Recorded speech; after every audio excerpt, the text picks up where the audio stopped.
So, Christopher, I know. I know people are... He's putting me at my ease. Yes, I know people are saying right away, because the Catholic Church is going through so much pain this week. Oh, Bill booked his atheist buddy, Christopher Hitchens, so they can gloat. Yes. So let's start. And they were right. No, we had you booked for a long time. No, because the last time you had me on, I warned them about all this, and I said, in my earlier book, I said, nothing good can come of a church which has as its slogan, leave no childs behind. and then they went and chose as Pope the man who was personally responsible in his diocese and institutionally responsible for the cover-up. So now there's no escape for them. But honestly, anybody who became Pope had been a cardinal at some point, had been an archbishop at some point, wouldn't they have had the same problem? They probably were in some diocese where some cover-up went on. I mean, what we're finding out this week is that this problem of molestation wasn't just an American problem, that's what they first said. It's a worldwide problem. True, but the last Pope, I'm not a Roman Catholic, but the last Pope was a man of honor in some respects. I agree, John Paul, yeah. And for all I know, there were terrible things in his diocese, but it's never been said that it was drawn to his attention and he moved the guy to be in range of further children. Right. That's what is said about the Pope in his own diocese in Munich. And then now we hear, yesterday, that the...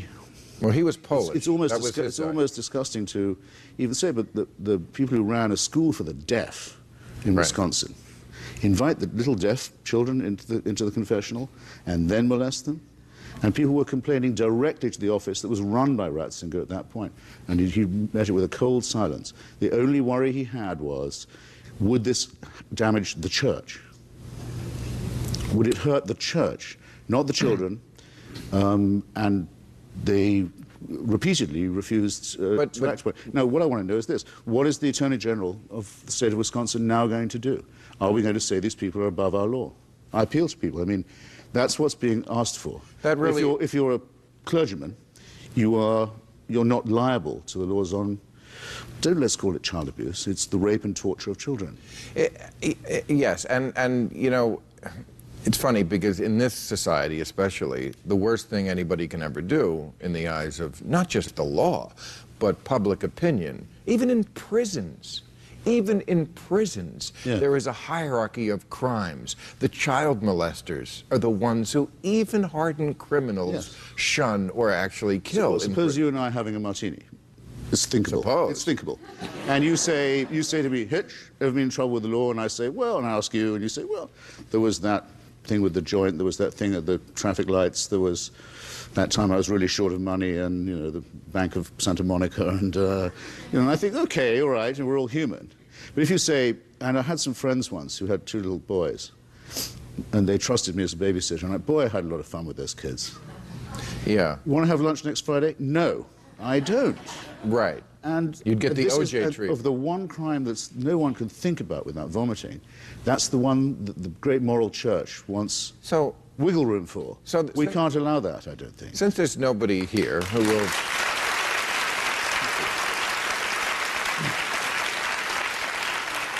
Since there's nobody here who will take the opposite, you know, point of view, the pro-child molestation point of view.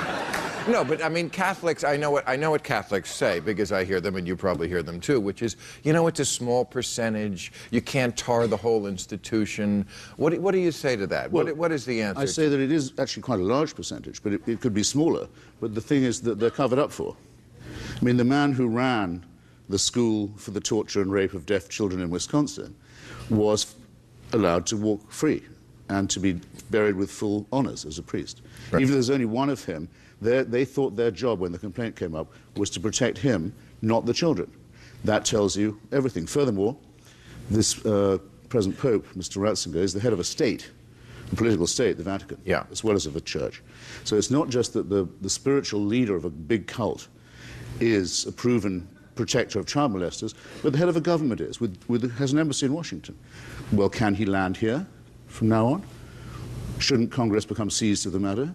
Shouldn't the European Union be asking, can this guy travel freely? Isn't he wanted for the foulest crime of all? These are questions I promise you are going to carry on being asked. They're not, now they've appointed as their head someone who's guilty of this. Well, that was There'll be no end to it. My next question, I mean, you and I have been knocking on this door about atheism for a long time. Do you think this latest round, and it is the front page of every paper of the last 2 weeks, do you think this is a tipping point in how people were going to look at the church and religion in general? Well, lots of people of conscience have already left the church, and many more are going to. Right. And I hope many more will. Yes, that will happen. But then we want justice.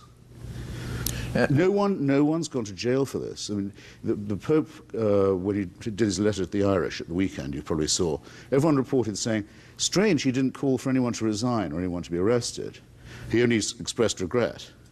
Well, if he called for anyone to be arrested or anyone to resign, he'd be starting his own impeachment process. Right. Because the reasons they'd have to quit would be the same reasons he has to quit. There is a Watergate-like aspect to this, isn't there? That it's the fish rots from the head. It's sort of moving up toward that, except that this, as you say, is a state unto itself. It's not like Watergate, where the government is accountable. Well, the clerical bit of it is, but the Vatican City bit of it is not. Right. He's still a civilian when he travels, and we don't have to put up with this kind of thing.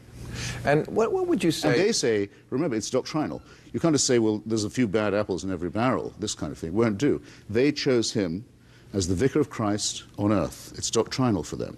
He has the keys of Peter. And one of the people who voted for him was Cardinal Bernard Law, who fled Massachusetts because the atmosphere was too warm for him. He couldn't stand the jurisdiction, and he was given refuge in Vatican City by the Pope and allowed to vote in the election of the next Pope. All right. He's a wanted man. Now, is the Vatican going to be a pirate state that gives refuge to pederasts and molesters and rapists? They've opted to make us ask this question. All right, let me spread this around and ask you about something else I think we probably agree on. The other religious group that we need to keep our eye on, the Muslims. Yeah. All religious groups need watching. Right, but the most radical. The Quakers, you know. Right. Exactly. I mean, let's be honest. Don't turn your back for a second. But all religions are, I would say, you probably would agree, all religions are crazy. Yes. But they're not all equally violent. No. The Christians and the Muslims are the most violent. The Jews and the Buddhists, much less so. Yes. All right, great. Except for the settler Jews who think by stealing other people's property they can bring on the Messiah. Well, that's... And except for the Buddhists who served in Hirohito's army saying that Buddhism mandated... That's your... true that. Don't turn your back for a second. But the Israelis, I mean, they're having their difficulties now in their dealings with America. And also there was just a big election in Iraq. And looks like they elected the secular candidate, Alawi, which is pretty good progress. Yeah, it's nice. And I think one of the stories... It's nice when the ruling party demands a recount. Right. Yeah. That didn't used to be the case with Saddam Hussein. Right. Referendum, if you remember. Now let's hope it could happen We in should this be very country. proud of that. But, you know, one of the stories that I think has not gotten a lot of press is that we are actually having our troops drawn down there. There were 140,000 when Obama took over. Now there's 100,000. He wants to get it down to 50,000. My prediction is when we get it to 50,000, that 50,000 will never leave because America never leaves anywhere. We still have 50,000 in Germany. We still have that many almost in Korea and Japan. As someone from Great Britain, yes. Tell me why we have an empire and if you think it's a good thing that we do. I was brought up on British colonial bases, including in countries where I know you the Royal Navy wasn't always completely welcome. In Germany and Japan, as in Iraq, though, it's down to the stage where it has to be a status of forces agreement with the Iraqi parliament. They can ask us to go, as can the Germans or the Japanese. With Okinawa in Japan, I'm not completely sure. I have a feeling that may be a permanent base. But why does America need an empire? But why we need troops in Germany and Japan now is beyond me. I mean, as with the number of nuclear weapons we have, these are forces and bases that aren't useful to us in the war we're actually having. What we need is a few hundred really well-trained people who've been in battle in Afghanistan and Iraq.